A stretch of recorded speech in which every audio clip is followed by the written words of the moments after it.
You are about to make an important decision. Perhaps you have already started sketching this decision in your head over the last few weeks.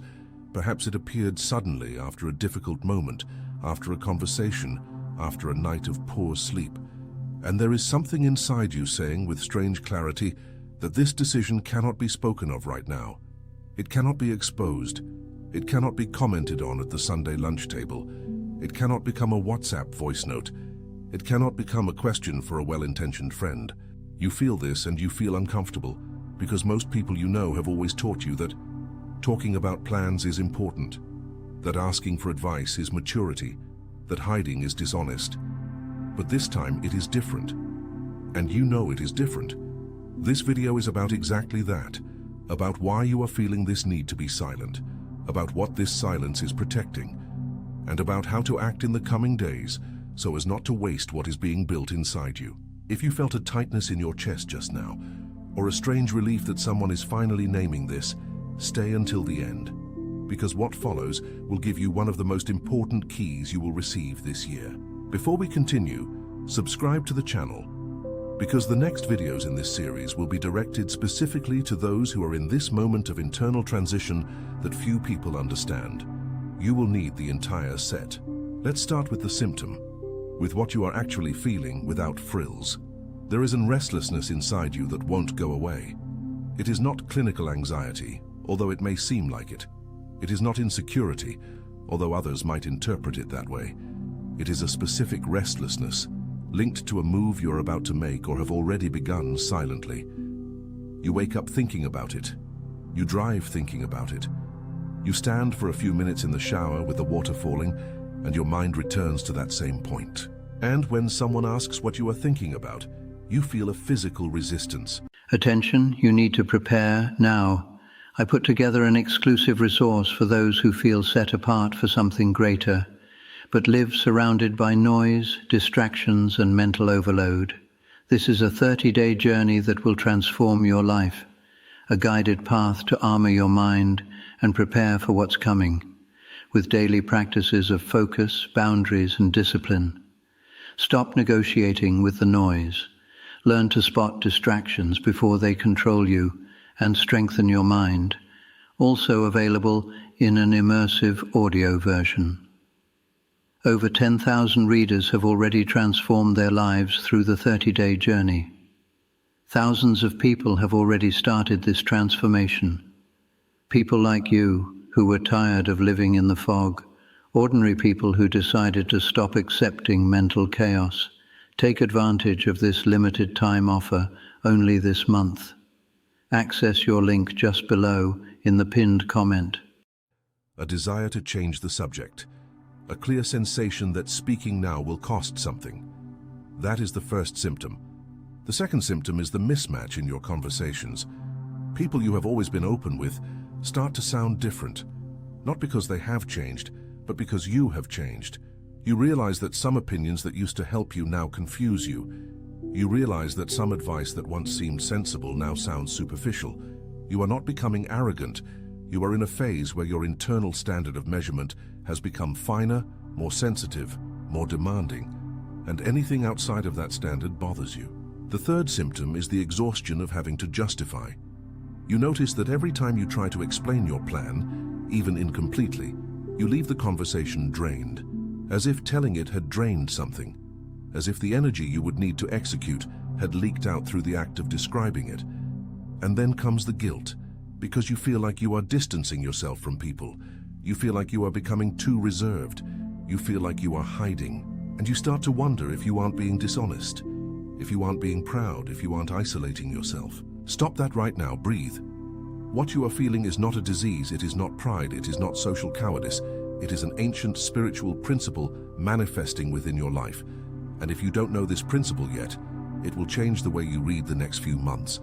It will change the way you make decisions. It will even change the way you relate to the people you love most.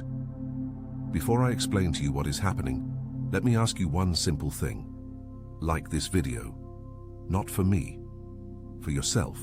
Because the algorithm understands that this content needs to reach other people who are exactly where you are right now.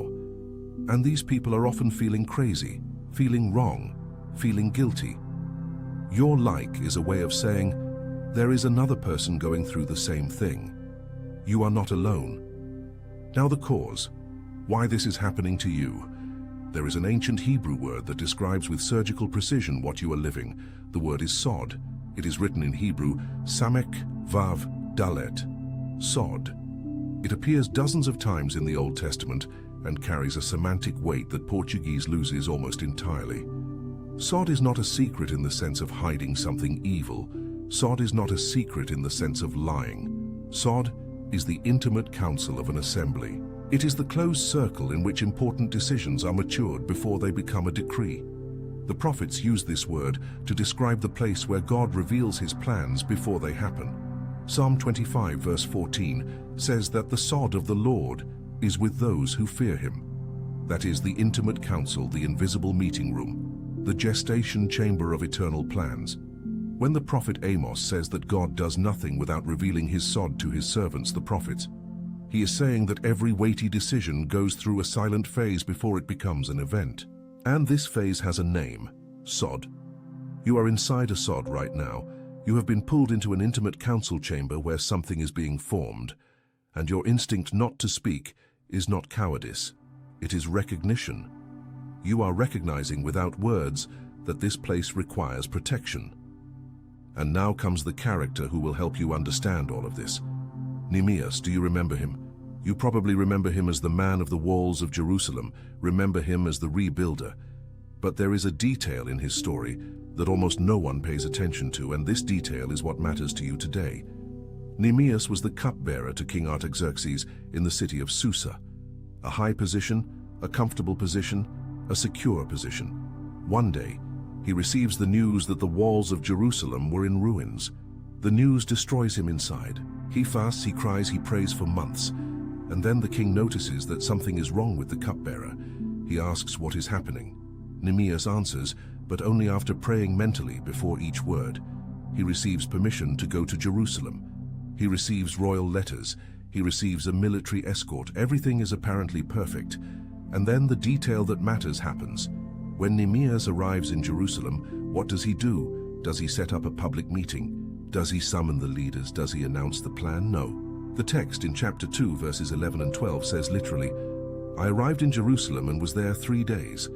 At night I arose, I and a few men with me, and I told no one what my God had put in my heart to do for Jerusalem.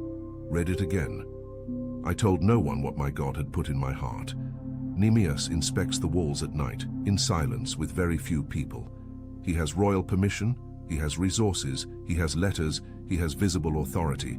And even so, he chooses to operate in sod. Because he knew that speaking before the right time does not accelerate the plan. It delays the plan. He knew that immature external opinion about a vision still in formation destroys the vision. He knew that the envy of enemies wakes up when the dream gains words before it gains a foundation. Look at the parallel with your life. You are also in a phase of nocturnal inspection. You are looking at the walls of your own existence, the walls of your marriage, your work, your health, your vocation, your friendships. You are seeing what is in ruins, what needs to be rebuilt, what needs to be demolished for good. And your instinct to do this in silence at night with very few people is the same instinct as Nehemias. It is recognition of principle. Don't tell anyone yet. I want you to comment below the word discernimento, in capital letters, nothing else. Comment now before continuing the video. This comment will act as a mark, a way for you to remember 3 months, 6 months, a year from now, that you went through this moment and that you recognized what was happening.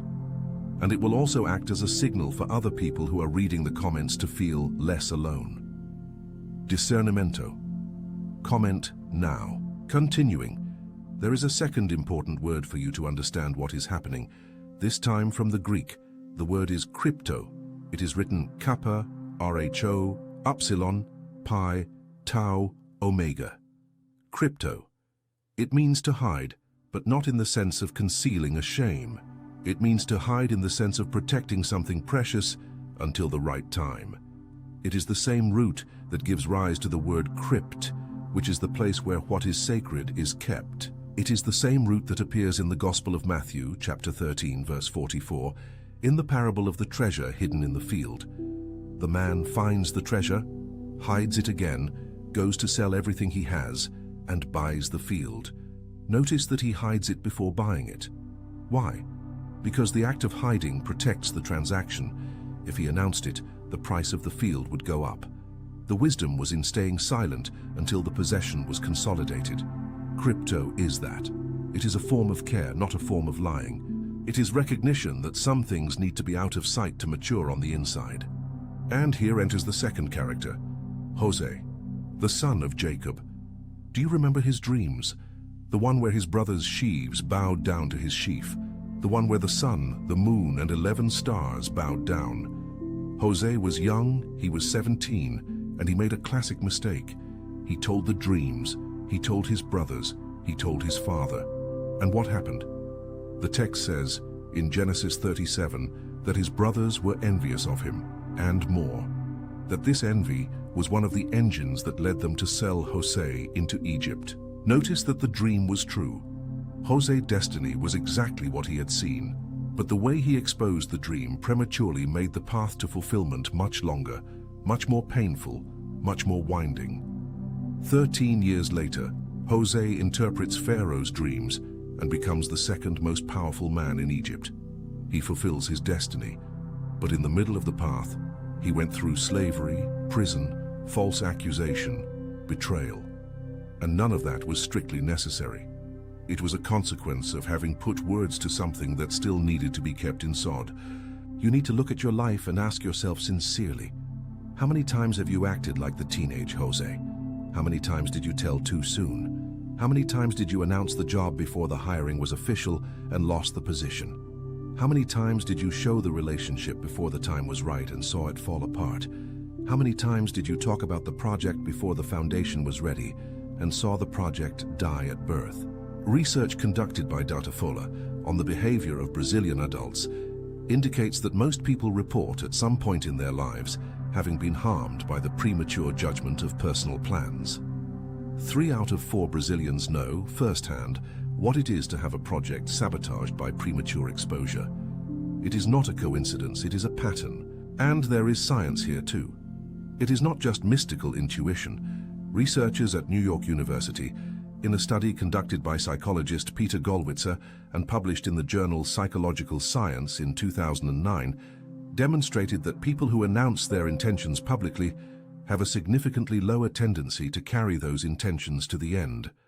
The brain receives the announcement as if it were already a partial realization. The energy that should go into execution is dissipated in the premature sensation of achievement. In other words, talking too soon deceives your brain. It makes it think it has already done it, and then it relaxes. The study was later replicated in related research at universities like Stanford. The topic is discussed in journals like Nature Human Behavior. It is not theory, it is observable human behavior. The Hebrew sod and the Greek crypto are not religious superstitions. They are ancient technologies of purpose protection that contemporary science is only now beginning to confirm. USP, Unifesp, the Getulio Vargas Foundation, Sebrae, Endeavor Brazil, all these Brazilian institutions have academic productions and market reports showing that entrepreneurs and professionals who protect the initial stage of their projects have significantly higher rates of survival and consolidation. It is not mysticism, it is statistics, and you are within that statistic right now. Each word you keep in this phase is one more foundation. Each word you expose without need is one more crack. There is a third word you need to understand. In Greek, kairos. It is written kappa, alpha, iota, rho, omicron, sigma. Kairos. The Greek has 2 words for time. Chronos is the time of the clock, the time of the calendar, chronological time. Kairos is something else. Kairos is qualitative time. It is the right moment. It is the instant in which a decision has maximum weight. It is the instant of maturation. The farmer does not harvest the fruit in Chronos. He harvests in Kairos. He may look at the tree every day and see Chronos passing, but he only reaches out to harvest when the Kairos of the fruit arrives. You are in a phase where Chronos is running, but the Kairos has not yet arrived, and you know this inside. That is why you cannot speak. because speaking now would be harvesting green fruit. It would be forcing the kairos of others to adjust to your chronos, and that never works. And here enters the third figure, Maria, the mother of Jesus. There is a detail in her story that many people don't see. When the shepherds arrive at the manger and tell what the angel said, the text of Luke, chapter 2, verse 19, says something very strong. But Mary kept all these things, pondering them in her heart. The Greek word used there, synterio, means to keep with care, to conserve, to protect. Mary didn't run out to tell the neighborhood. Mary didn't make a family album. Mary didn't send word to all the relatives. She kept it. Why? Because she knew by deep spiritual instinct that that child was still in the sod phase, that talking too much about who he was would attract the wrong attention before the time. And mind you, Mary had plenty of reason to talk. Angels had appeared, stars had moved, kings had brought gifts. Everything pointed to the greatness of the child. And even so, she chose the synterio, the keeping, the conserving within the chest until the kairos. 30 years later, when Jesus begins his public ministry, she had already gestated all these memories for decades. She had matured each word. She had understood each scene. She was ready to accompany her son to the cross and to the resurrection with a stability that is only built in long silence. This is the example you need to absorb. It is not about never sharing, it is about knowing the time. And you might be asking yourself now, okay, but how do I know the time? How do I identify the kairos? How do I stop feeling crazy thinking I need to stay quiet? Good question. Let's go to the solution. The solution has 5 steps. Pay attention because you will need to use this in the coming months. First step, identify what is in the sod phase. Take a notebook, write at the top of a page, what is being gestated in me now, and list it without censorship. It could be a career decision. It could be a plan to move to another city. It could be a difficult conversation you need to have. It could be a creative project. It could be a decision about a relationship. It could be a reconnection with God after years of distance. List everything.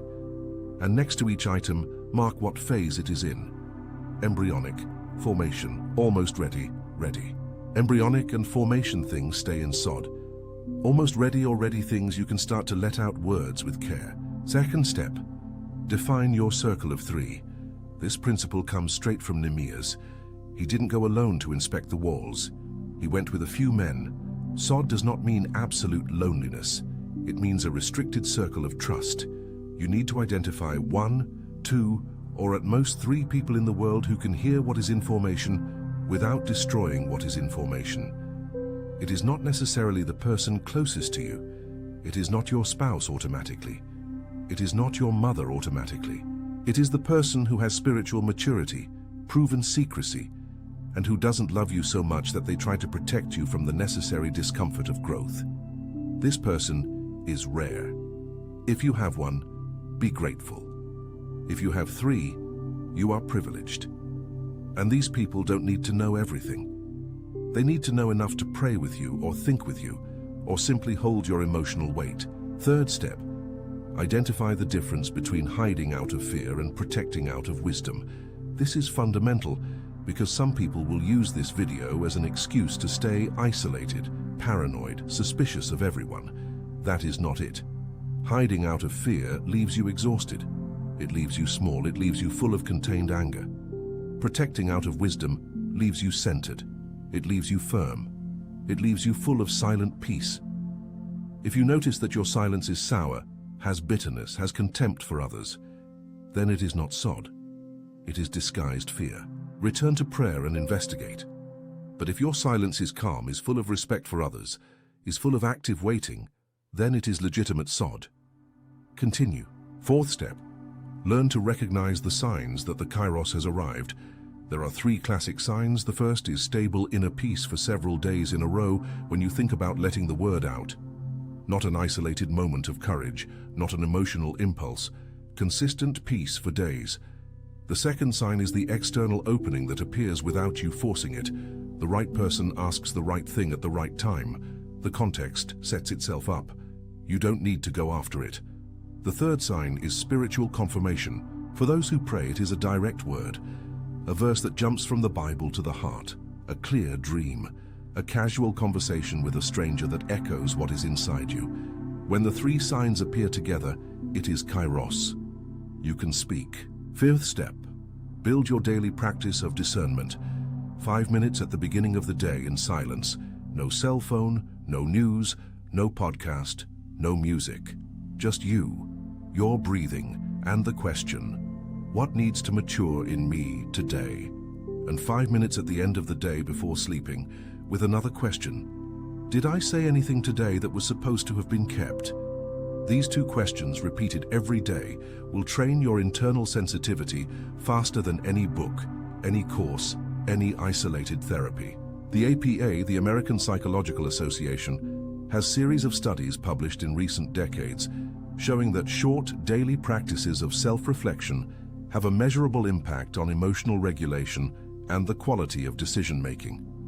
Fiocruz in Brazil has production in this direction as well. 5 minutes twice a day, cheaper than any app, deeper than any shortcut. I want you to activate the bell here on the channel now, because the next video in this series will specifically address the second movement after SOD, the movement of silent execution. How Neemias divided the work among the families, how Jose managed the granaries of Egypt, how Maria accompanied her son to Calvary without losing faith. It will be a practical video with concrete steps for you to leave the gestation phase and enter the construction phase without losing the discretion that brought you here. Activate the bell so you don't miss it. Before I close, let me remind you of one thing that is perhaps the most important of this entire video. The silence you are feeling is not a punishment. It is not God angry with you. It is not the universe punishing you for having talked too much in the past. Silence is a protection. It is a covering. It is the way the oldest wisdom in the world chose to shelter what is still fragile inside you. If you are feeling this inner conviction not to speak, this is not weakness. It is a privilege. It means you have been pulled into the sod. It means there is something in you that deserves to be protected. It means that in the middle of this world that values the announcement, the post, the story, the huge audio in the family group so much, you have been reminded of a spiritual technology that comes from the prophet Amos, from Psalm 25, from Neemias inspecting walls at night, from Maria keeping words in her heart. You are not alone in this. Thousands of people are feeling exactly this right now in Brazil.